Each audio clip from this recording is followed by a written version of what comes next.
C'est à Kinshasa. Madame, Monsieur, bonjour et bienvenue à cette livraison de l'actualité sur la télévision nationale congolaise, un journal que nous démarrons par cette mise au point sur l'interpellation du conseiller spécial du chef de l'État en matière de sécurité. Il s'agit, selon le porte-parole du chef de l'État, Kasongo Mwema Yamba, d'une matière relevant de la sûreté de l'État. Les enquêtes se poursuivent, a-t-il déclaré dans une communication lue sur le plateau de nos antennes. Suivez. Bonsoir.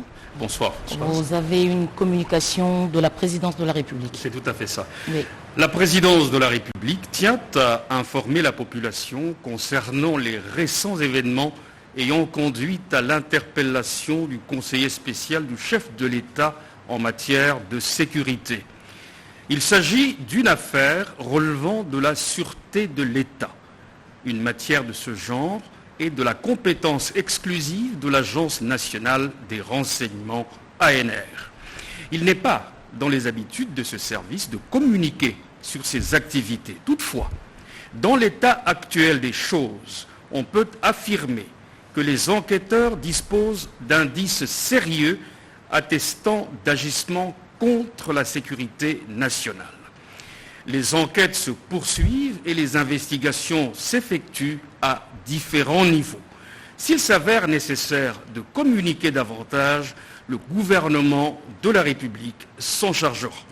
En attendant, la présidence de la République invite la population à la vigilance et à éviter de donner du crédit aux spéculations mensongères diffusées par des personnes mal intentionnées dans les médias et sur les réseaux sociaux. Les indices sont suffisamment sérieux et ne peuvent donner matière à d'autres considérations de nature ou de type tribal, clanique ou régional. Le processus démocratique amorcé dans notre pays par la première passation pacifique du pouvoir en janvier 2019 est un acquis sacré à préserver à tout prix.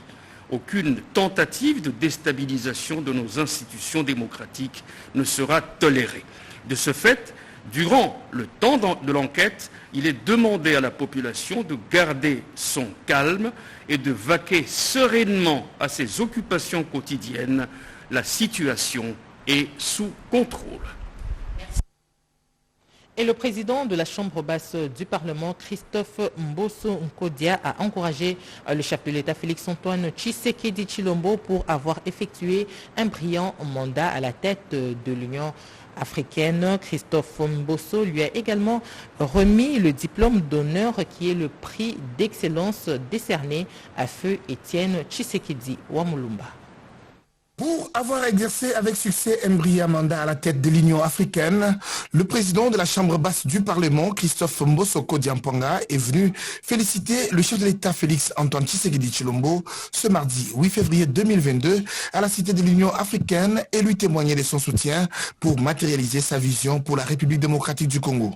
Depuis son retour au pays, après son brillant mandat à la tête de l'Union africaine, où ses pairs l'ont proclamé héros africain pour la lutte contre la violence faite à la femme. Je suis venu lui rendre hommage. Je suis venu lui dire grand merci pour ce mandat qu'il a exercé avec distinction.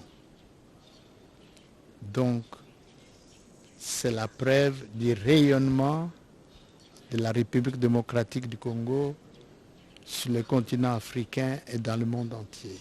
L'occasion faisant le larron, Christophe Mbosoko Diampanga était également porteur d'un diplôme spécial d'honneur ordre perpétuel des personnalités légendaires d'Afrique, décerné au patriarche Étienne Tshisekedi Wamulumba d'heureuse mémoire par l'université de Kinshasa qu'il a remis au président Félix-Antoine Tshisekedi.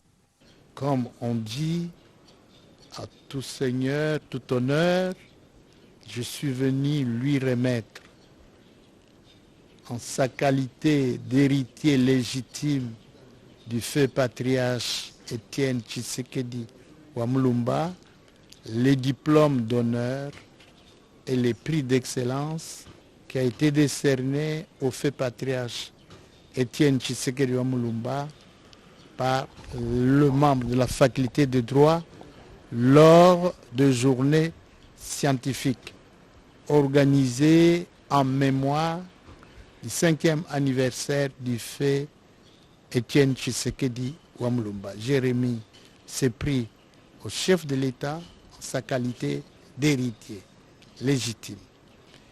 Le président de l'Assemblée nationale a présenté la situation du pays et rassuré au président de la République du bon fonctionnement de son institution. Zhu Jing et Bruno Aubert, respectivement ambassadeurs de la République de Chine et de France, ont échangé avec le président de la République, Félix-Antoine Tshisekedi Tshilombo. Les échanges ont tourné autour de l'état de coopération entre, d'une part, Kinshasa et Beijing et d'autre part, Kinshasa et Paris. Et ces deux diplomates ont tous réitéré pour l'année 2022 la disponibilité par leur pays de travailler avec Kinshasa. Rachel Foutou, reportage. Les balais diplomatiques ce mardi 8 février 2022 à la Cité de l'Union africaine. Le président de la République, Félix-Antoine Tshisekedi Tshilombo, a reçu dans son bureau de travail tour à tour l'ambassadeur de la République populaire de Chine en République démocratique du Congo, Zhu Jing, et celui de la République de France en RDC, Bruno Aubert. 50 ans après, la coopération bilatérale entre la République démocratique du Congo et la République populaire de Chine reste au beau fixe, a indiqué l'ambassadeur de la Chine en RDC. Nous sommes au début de l'année 2022 qui marque le 50e anniversaire de la normalisation des relations diplomatiques entre la RDC et la Chine. Donc j'ai discuté avec le chef de l'État pour penser ensemble les manifestations qu'on pourrait organiser durant l'année pour commémorer cet événement important. Nous avons aussi passé en revue notre coopération avec un bilan très positif pour l'année 2022 qui est marqué par un record des échanges commerciaux, aussi par de nouveaux projets qui se sont réalisés. J'ai aussi réitéré durant l'entretien la disponibilité de la Chine à accompagner la RDC dans l'accomplissement de ses ambitions, surtout sur le plan d'amélioration des infrastructures. Le profil à l'horizon du sommet Union européenne-Union africaine était sur la table des échanges entre le chef de l'État Félix Tshisekedi et Bruno Aubert, ambassadeur de la République française en RDC. La France a réitéré sa disponibilité de travailler avec la République démocratique du Congo. Ce qui était au premier plan, ce sont les prochaines échéances diplomatiques. Il y a eu évidemment le sommet de l'Union africaine, la présidence sortante de l'Union africaine. Se profile à l'horizon le sommet Union européenne-Union africaine. La visite du secrétaire général des Nations Unies probablement à Kinshasa pour le mécanisme de suivi de l'accord d'Addis Abeba. Cette coopération se porte très bien. Nous avons vraiment des projets dans toute une série de sujets qui sont importants pour les Congolais. L'augmentation des engagements de l'AFD, je ne peux pas être très précis, mais on a un horizon de 100 millions d'euros. Et puis ensuite tout ça est mouvant parce que ça dépend aussi des projets qui sont consommés en instruction et des nouvelles décisions qui pourraient avoir lieu. À en croire l'ambassadeur de la France en RDC, son pays, par le truchement de l'Agence française de développement AFD, s'est dit prêt à appuyer la RDC dans le secteur de la santé et de l'éducation. Tout à fait autre chose à présent. L'application FinAlert, ce dispositif a été présenté au ministre des Finances Nicolas Kazadi. C'était au fleuve Congo Hôtel. Il était question de faire une mise en place d'un plan de réforme rigoureux afin de mettre un terme à la fraude fiscale. Sévérine Pascal Katanda, reportage. Au regard de plusieurs plaintes enregistrées dans le secteur des fiscalités et autres services publics de finances, les taux élevés de taxes, le coût des temps et de revenus aux contribuables congolais, des droits et d'autres taxes qui n'ont aucun soubassement, a conduit le gouvernement congolais à mettre en place un plan de réforme vigoureux et ambitieux pour remédier à cette situation. La détermination du ministre des Finances à mettre fin à la fraude fiscale va se reposer désormais sur un dispositif dont la dénomination vaut tout un programme. Il s'agit de l'application électronique FinAlert qu'on peut télécharger sur téléphone, tablette, ordinateur ou joindre par un numéro vert, les 165 sur Vodacom, RTL et Orange. Ce dispositif a été présenté par le ministre des Finances, Nicolas Kazadi, le lundi 7 février 2022, au cours d'une cérémonie à Fleuve Congo Hotel. L'application FinAlert est légale pour l'amélioration du climat des affaires et favorise les recettes intérieures de l'État en le rendant plus optimal. Le dispositif FinAlert, que j'ai l'honneur de vous présenter ce jour, offre une opportunité pour toute personne, qu'elle soit physique ou morale, toute nationalité confondue, victime ou témoin, de communiquer directement avec le ministre des Finances et de dénoncer les cas de fraude, qu'il s'agisse de fraude douanière, de fraude fiscale, de détournement des deniers publics, d'évasion fiscale ou de toute autre tracasserie financière. Mais à travers une vaste campagne médiatique de sensibilisation, je suis fier de poser cette pierre supplémentaire à l'édifice entamé par le chef de l'État depuis son discours d'investiture en janvier 2019. La nouvelle application va retoucher la structure fiscale et la fiscalité elle-même. La RDC sera présente à la deuxième assemblée plénière des parlementaires à Nairobi au mois d'avril prochain. L'invitation a été transmise au premier vice-président du Sénat par l'ambassadeur Unyonga. Les deux personnalités ont profité de l'occasion pour faire un tour d'horizon sur la situation sécuritaire. Les précisions avec Robert Ndaïchi-Sensé. C'est une suite logique des rencontres programmées pour discuter et prendre des mesures en ce qui concerne les menaces sécuritaires dans la région de Grand Lac. À Kinshasa, l'ambassadeur Onyango Kakoba, secrétaire général du Forum des parlementaires de pays membres de la conférence internationale sur la région de Grand Lac, a échangé avec le premier vice-président du Sénat, Edi Mundela Kankou. Les deux personnalités ont fait un tour d'horizon sur la situation sécuritaire dans la région de Grand Lac et surtout des menaces permanentes qui pèsent sur les pays membres de la région, en particulier les menaces djihadistes à l'est de la République démocratique du Congo.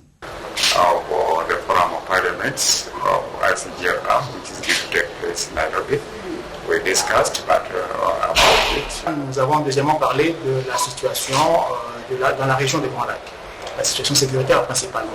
Nous avons parlé de la réunion qui aura lieu, qui va connaître la participation des présidents des parlements qui vont justement débattre des questions rentrées à la sécurité dans la région des Grands Lacs, de la montée de l'islamisme, notamment dans l'est de la RDC, et le rôle que le Parlement peut jouer pour mettre fin, pour porter leur contribution par rapport à cette question. Du 2 au 6 avril 2022, Nairobi accueillera pour la deuxième fois la deuxième assemblée plénière du Forum des parlementaires. Le premier vice-président du Sénat, Edi Mundela Kankou, prendra part à cette grande rencontre. L'ambassadeur Onyango a transmis l'invitation au numéro 2 du Sénat. À l'Assemblée d'avril prochain, les parlementaires devront réfléchir sur leur rôle dans la prévention des conflits et leur implication pour stabiliser la situation sécuritaire dans la région des Grands Lacs, partant de la République démocratique du Congo.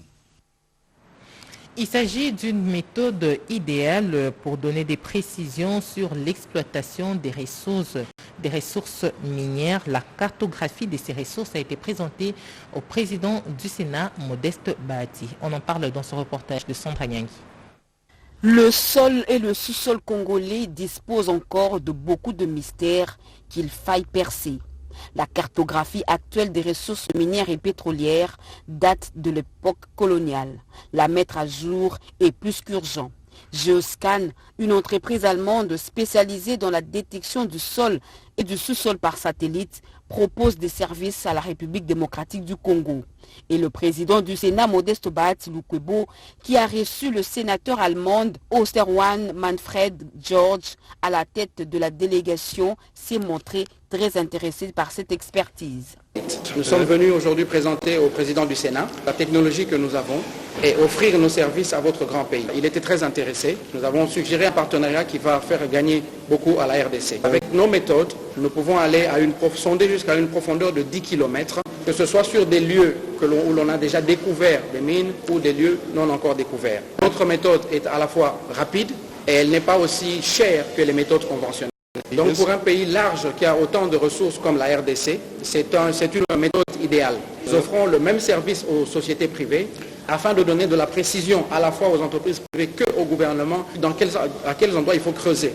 Nous sommes en train de faire tourner 50 projets en ce moment, principalement pour le pétrole et le gaz et pour les électrominéraux, tels que le cuivre, le lithium, le manganèse et le cobalt. Nous sommes impliqués dans des projets au sud de l'Afrique et à l'ouest de l'Afrique. Et en Asie du Sud-Est, nous sommes dans de très larges projets. Modeste Bahati Lukwebo a salué la démarche tout en reconnaissant que cette exploitation va aider le pays à décourager les entreprises minières qui roulent quelquefois le gouvernement en sous-estimant le stock de réserves mis à leur disposition au détriment de la République. La même délégation de la société allemande de Geoscan a été également reçue par le Premier ministre Jean-Michel Sama Lukonde Kyenge. Ces derniers sont désireux d'investir en République démocratique du Congo. Pati Tondwangu.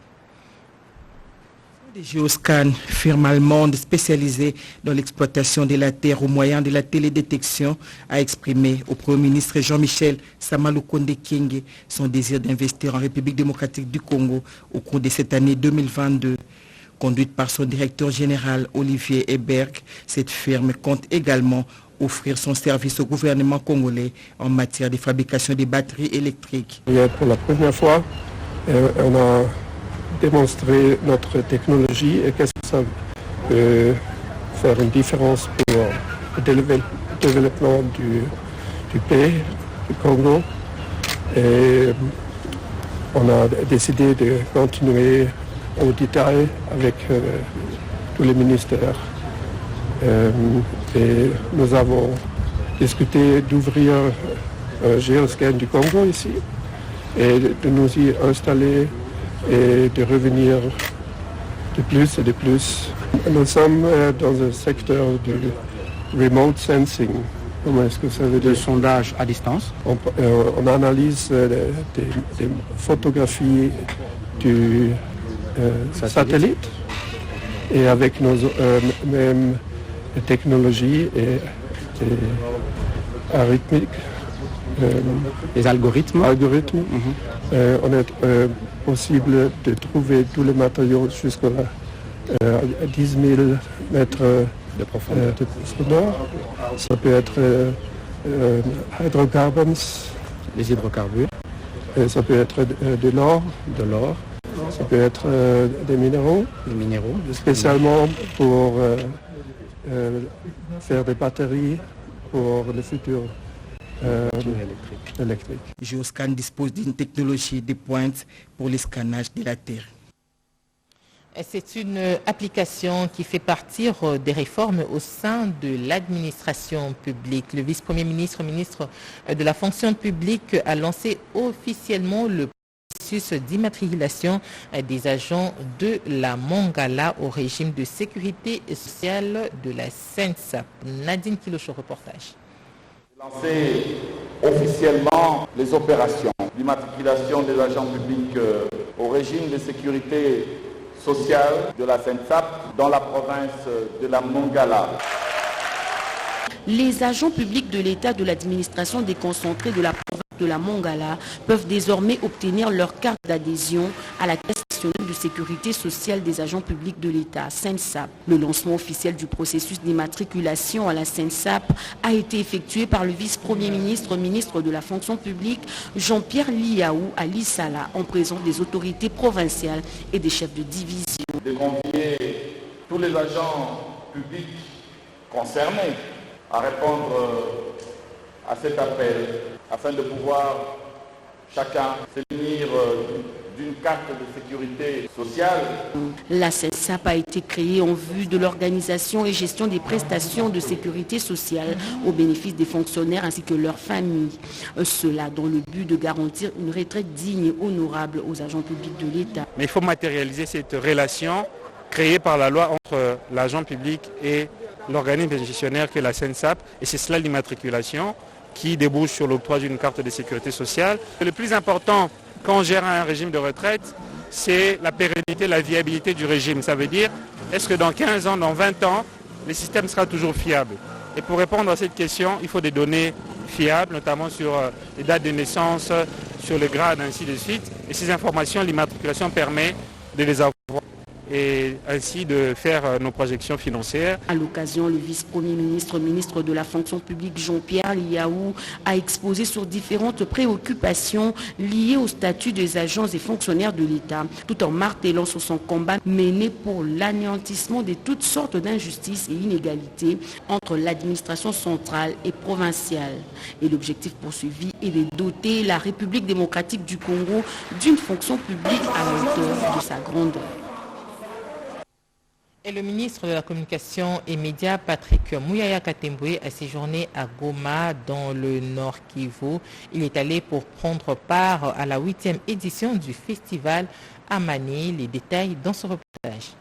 Représentant le gouvernement congolais dans ses grands rendez-vous de la paix par la musique et l'entrepreneuriat, le ministre de la Communication et Médias, porte-parole du gouvernement, a nommé le festival Amani comme un véritable cadre de résilience, de compassion et de solidarité qui contribue au changement du narratif. Accompagné de la ministre en charge de la culture et art, le porte-parole du gouvernement RD congolais a non seulement visité les différents stands, mais aussi assisté à 2 ateliers. Pour Patrick Mouyaya Katembwe, le festival a manié justement la célébration de la vie, la preuve de la résilience et qu'au-delà de tout, la vie continue. Ce n'est pas la première fois que le ministre de la Communication et Médias, porte-parole du gouvernement, assiste à ces festivals dans la ville de Goma au Nord Kivu, un coin de la RDC qui a longtemps été meurtri par la violence. Pour le ministre Mouyaya, le festival Amani vient montrer justement que le narratif doit être différent parce qu'il met devant de jeunes artistes talentueux venus de Béni Kinshasa tels que Robin Mundibou, Roga Roga et Alèche, ainsi que les jeunes entrepreneurs en provenance de plusieurs villes de la RDC avec de réalisations hors du commun. Et pour terminer, la Commission électorale nationale indépendante, à l'heure de la révision des textes réglementaires, une initiative du président Denis Kadima Kazadi qui a lancé ses travaux le mardi 8 février 2022. Téti Samba, reportage.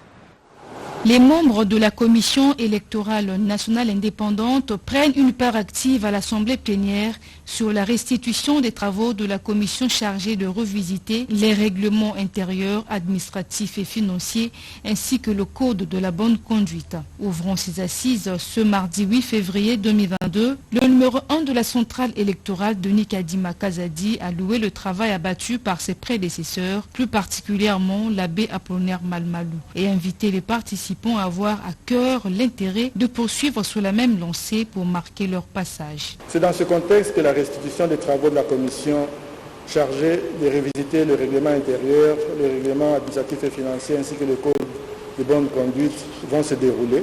Notre exercice est d'adapter ces instruments à la lumière des innovations apportées par la loi organique sur la CENI, telle que modifiée et complétée à ce jour. Nous devons imprégner les valeurs que nous avons définies lors de notre planification stratégique. Ici, je pense particulièrement à la bonne gouvernance. Le président de la centrale électorale a tenu à rappeler que le texte réglementaire actuel date de 10 ans et donc nécessite à ses yeux une réadaptation. Pour sa part, le premier vice-président de la centrale électorale, bienvenu Ilanga Limbo, a précisé que ces textes seront soumis à l'adoption en plénière par le président de la CENI. C'est conformément à une recommandation de la plénière, une commission qui avait comme mission de travailler sur quelques textes réglementaires, notamment les règlements intérieurs, le règlement administratif et financier, et enfin le code de bonne conduite. Cette plénière, qui va se clôturer le jeudi 10 février 2022, intervient au lendemain de la publication de la feuille de route du processus électoral. Et c'est l'essentiel de cette livraison de l'actualité sur la télévision nationale congolaise. Madame, Messieurs, nous vous disons merci de nous avoir suivis. Prenez rendez-vous à 10h avec Adam Chemissi pour l'actualité africaine et 13h30. Petit Samba. Au revoir et à la prochaine.